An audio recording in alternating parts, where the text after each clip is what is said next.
morning and welcome to the Royal Hospital Chelsea, or as we sometimes refer to it as the home for the bewildered. My name is Brian. I'm ex-Royal Corps of Signals of 33 years service, and I've been living here in this wonderful place for the last 4.5 years.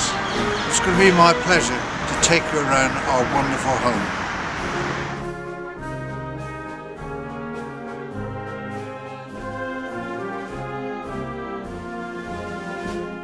This area is known as College Court. The reason for that is in the 1600s, James I purchased all the land from what is now the King's Road right down to the banks of the Thames, and it was arable land. There were farmers here, and the total population of the village of Chelsea in those days was about 250 people. But he was determined to have built here an ecclesiastical college, which he did. And the college used to stand between, across to my left, there's two big trees. Between those two big trees stands the foundation of that building.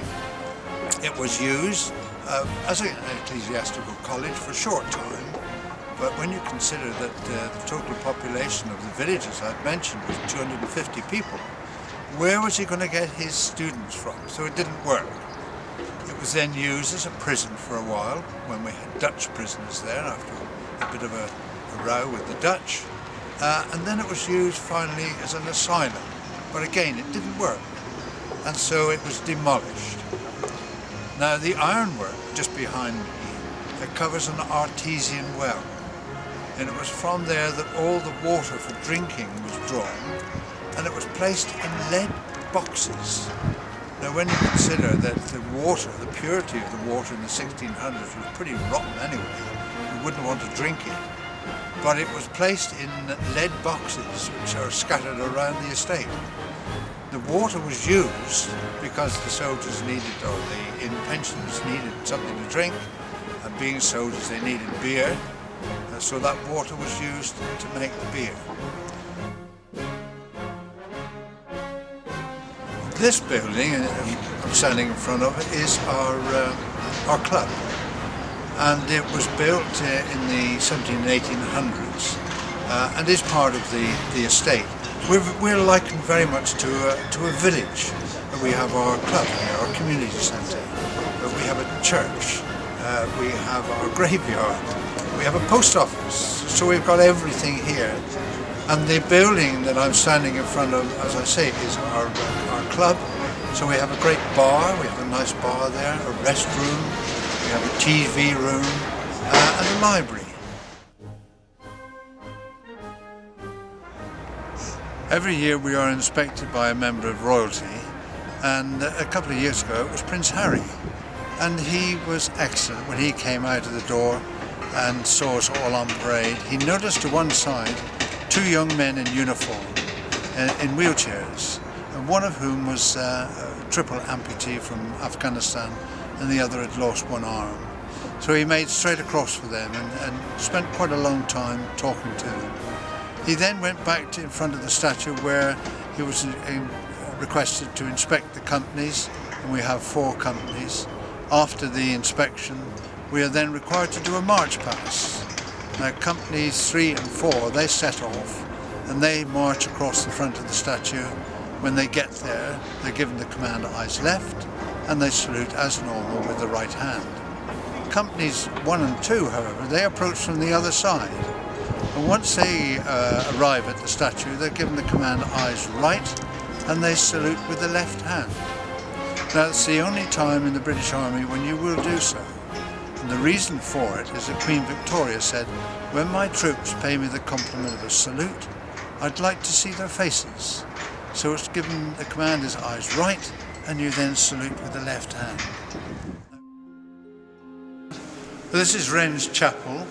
It was built to his specifications. It was consecrated in 1691. And not only is it our chapel, it is also the parish church. So the local populace come and join us in our services and anything else that goes on here. The mural, you see, was painted by 2 Italians, and it took 7 years for them to complete it. Their names were Sebastiano Ricci and his nephew Carlo. Depicted amongst the figures there are 12 of Charles II's illegitimate children. When you consider that that is almost 400 years old, it's in pretty good order. The capita and the board behind the altar were both discovered after the Great Fire of London in 1666.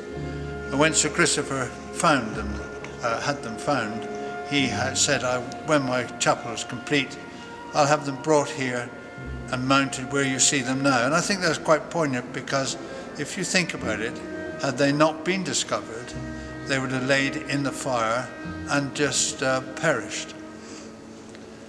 The flooring is Italian marble, and the windows, there are 14 of them, each one of them represents a station of the cross. As you can see, they are clear glass, but at one time in its history, coloured glass was put in, and that made the light go down, obviously, and with dark furniture and candles, it must have been very gloomy. It wasn't until 1941 that a bomb dropped outside, blew the windows out, and that gave the hospital the chance to reglaze. Now the chapel, as with all chapels, is used for funerals and for weddings and for baptisms. Some months ago there was a baptism here, and I thought that brought together the feeling of family that we have here, because the two parents, the grandparents of the child, were here, the parents of the child, and of course the infant to be baptized. And the father of that child had himself been baptized in our font here because his grandfather was a Chelsea pensioner. The carvings you see around, a lot of them were done by the workshop of Grinda Gibbons, who carved the statue. But I do have one piece here which is genuine Grinda Gibbons, and I'd like to show you that piece.